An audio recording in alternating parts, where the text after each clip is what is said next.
بسم اللہ الرحمن الرحیم۔ آج ہم اپنی کتاب an ultimate solution to the Dawkins illusions اس کا پہلا چیپٹر اردو میں اس کا مطلب بیان کریں گے۔ میں اللہ کی پناہ میں آتا ہوں اور اللہ کی مدد طلب کرتا ہوں کہ وہ مجھے توفیق دے کہ میں اس ٹاپک کو اس انداز میں پریزنٹ کروں جو کہ میرے لیے اور دوسرے انسانوں کے لیے مفید ثابت ہو۔ مغربی دنیا میں الحاد کی الغار رچرڈ ڈاکنز کی قابلیت اور ذہانت کی وجہ سے نہیں، بلکہ یہ مغربی دنیا میں عقائد کے اندر، بیلیفز کے اندر جو کنفیوژنز ہیں اور خدا کا جو تصور ہے اس کی مال پریزنٹیشن پچھلے 800 یا 1000 سالوں سے مغربی دنیا کی ایک مخصوص ہسٹری وغیرہ وہ اسباب ہیں جس نے آج کے یورپ کو دل برداشتہ کیا، اور مغربی دنیا کی یہ دل برداشت کی ہے جس کو رچرڈ ڈاکنز نے کیش کیا، اور وہ کتاب جو اس نے لکھی شاید اس سے چھوٹی کتاب بھی وہ کام کر جاتی۔ جو لوگ یورپ کی ہسٹری سے خبردار ہیں ان کو یورپ میں سیکولرزم اور لبرلائزیشن کے پھیلاؤ کی وجہ معلوم ہے۔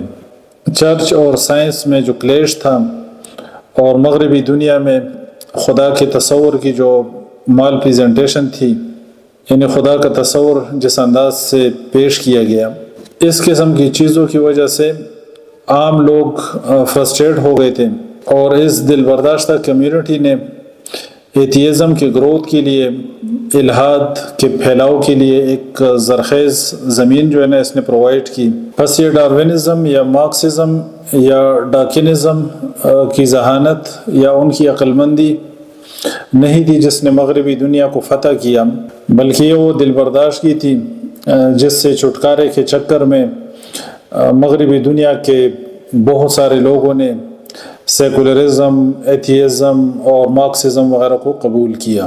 برصغیر وغیرہ ملکوں میں وہ نوجوان طبقہ جو الحاد کا شکار ہو رہا ہے اور جو الحاد کا شکار ہوا، اس کی وجہ بھی دین سے بیزاری اور دین سے بے خبری، اور جو دنیا میں ایک لائف کو ایک میٹیریلسٹک اپروچ ہے۔ آج جو لوگ الحاد کی طرف جاتے ہیں، جو لوگ خدا کا انکار کرتے ہیں، ایتھیزم کی طرف جاتے ہیں، تو اس کا مطلب یہ نہیں کہ الحاد میں کوئی حقانیت ہے، بلکہ ایتھیزم، الحاد تو بذات خود ڈارونزم اور گریویٹیشنل فورسز کی خشک ٹہنیوں سے لٹک رہا ہے۔ ملحدین بذات خود خدا کے انکار کے لیے روزانہ کی بنیادوں پہ میٹیریل سرچ کرتے ہیں تاکہ وہ اپنی بے سکون ارواح کو کچھ سکون دلا سکیں۔ وہ لوگ جو دین سے پہلے ہی سے کسی وجہ سے ریلیکٹنٹ ہوتے ہیں، کسی وجہ سے دین سے بیزار ہوتے ہیں، وہ ان لوگوں کے ساتھ آپشن ایتھیزم کی رہ جاتی ہے، وہ لوگ پھر ایتھیزم کی طرف چلے جاتے ہیں۔ اس کنٹیکسٹ میں اسٹرگل کرنے کی ضرورت ہے، کام کرنے کی اور محنت کرنے کی ضرورت ہے کہ انسان اپنا کنسیپٹ کلیئر کرے اور دوسرے لوگوں تک کلیئر میسج پہنچائے تاکہ ہم دنیا اور آخرت میں کامیاب ہوں۔ خالق کائنات کی وجود اور وحدانیت کے بارے میں پیغام انسانیت تک انبیاء کرام کے ذریعے سے پہنچایا گیا۔ انبیاء کرام کا انتخاب انسانوں میں سے کیا گیا۔ انبیاء کرام سچے اور دیانتدار لوگ ہوتے ہیں اس حد تک کہ آپ ان کے پیغام کا انکار نہیں کر سکتے۔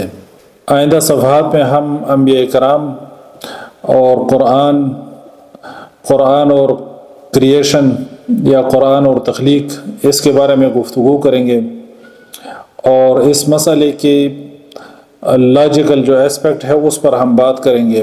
جو ملحدین ہیں وہ اپنے آپ کو کہتے ہیں کہ ہم لاجیکل ہیں، اور وہ یہ کلیم کرتے ہیں کہ ہم بڑے ریئلسٹک ہیں اپروچ میں، چیزوں کو ہم جس طرح اپروچ کرتے ہیں، یہ ان کا خیال ہے اور ان کا کلیم ہے۔ لیکن اللہ کے فضل و کرم سے جو بندہ یہ کتاب پڑھ لے، مختصر سی کتاب ہے جو ہم نے لکھی ہے، یا اس کو ہم نے اردو میں کم و بیش ساری یہ کتاب ہم نے اردو میں ویڈیوز میں اپلوڈ کر دی، اردو لینگویج میں، اس کا مطلب ہم نے بیان کر دیا، سوائے چند ایک چیزوں کے وہ بھی ہم کر دیں گے۔ تو جو لوگ یہ ویڈیوز دیکھ لیں یا اس کتاب کو پڑھ لیں، جو لوگ سمجھ سکتے ہیں، تو ان کو اندازہ لگ جائے گا کہ یہ کتنے ریئلسٹک ہیں اپروچ میں to life and to things, اور ان کی لاجک کی کیا صورتحال ہے یہ آپ کو اندازہ لگ جائے گا.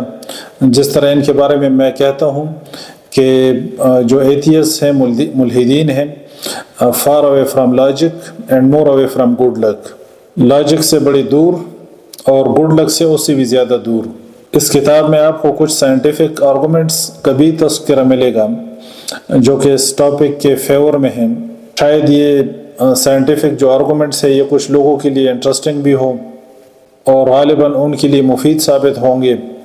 البتہ ہم ان پہ ٹوٹلی ریلائی نہیں کرتے. دراصل کائنات اتنی وسیع ہے کہ آپ کائنات کی جو فزیکل ایسپیکٹس ہیں اور جو لاز ہیں اس کو آپ کبھی بھی کنکلوڈ نہیں کر سکتے. اس وجہ سے جو سائنٹیفک تھیوریز ہیں یہ چینج ہوتی رہتی ہیں اور یہ فیوچر میں بھی چینج ہوتی رہیں گی. ہمارے پاس جو سائنس کا موجودہ علم ہے ممکن ہے کہ یہ ٹوٹل سائنس اس کائنات کی ٹوٹل سائنس کا 1% ہو، کیونکہ ابھی ہم صرف کائنات کی جو ڈسٹینسز ہیں ہم ابھی صرف ان کو ناپ رہے ہیں کہ اتنے بلین لائٹ ایئرز اس کا ڈائیمیٹر ہے اور چاند کا فاصلہ اتنا ہے اور سورج کا فاصلہ اتنا ہے اور ہماری کہکشاں کا ڈائیمیٹر اتنا ہے. ابھی ہم صرف یہ میئرمنٹس کر رہے ہیں. چاند سے آگے تو انسان گیا نہیں، اور چاند کا جو فاصلہ ہے وہ غالباً 3.5 لاکھ کلومیٹر ہے. چاند کا جو ڈسٹینس ہے زمین سے 3.5 لاکھ کلومیٹر ہے. تو یہ تو اس یونیورس کے سامنے کچھ بھی نہیں ہے، تو نیگلیجبل ہے. پوری یونیورس کا اگر آپ ڈائیمیٹر لیں 92 billion light years observable universe کا ڈائیمیٹر ہے. اور یہ بھی اب تک کی جو کیلکولیشنز ہیں اور اب تک کی جو ہمارے پاس انفارمیشن ہے اس کے مطابق اب جو نئی گلیکسیز ڈسکور ہو رہی ہے تو اب یونیورس کی ایج اور اس کا جو ڈائیمیٹر ہے یہ چیزیں اب پھر دوبارہ سرے سے ان چیزوں کو دیکھنا پڑے گا. تو اس لیے ممکن ہے کہ جو کائنات کی ٹوٹل فزکس ہے اس کا ہم نے ابھی تک مے بی کہ صرف 1% پایا ہو.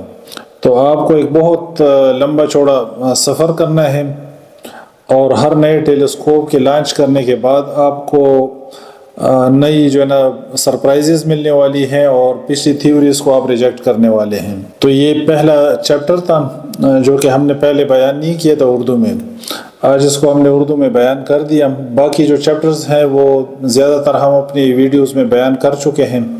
اس کے لیے آپ ہماری ویڈیوز کو فالو کریں. تقریباً 103 یا 104 تک ویڈیوز اپلوڈ ہو چکی ہیں. تو اس میں یہ پوری کتاب جو ہے نا اس کو ہم نے اردو میں اس کا مفہوم ہم نے بیان کر دیا. تو اس کو فالو کریں، انشاءاللہ آپ اس کو دلچسپ پائیں گے. سبحانک اللہم و بحمدک اشہد ان لا الہ الا انت استغفرک و اتوب الیک.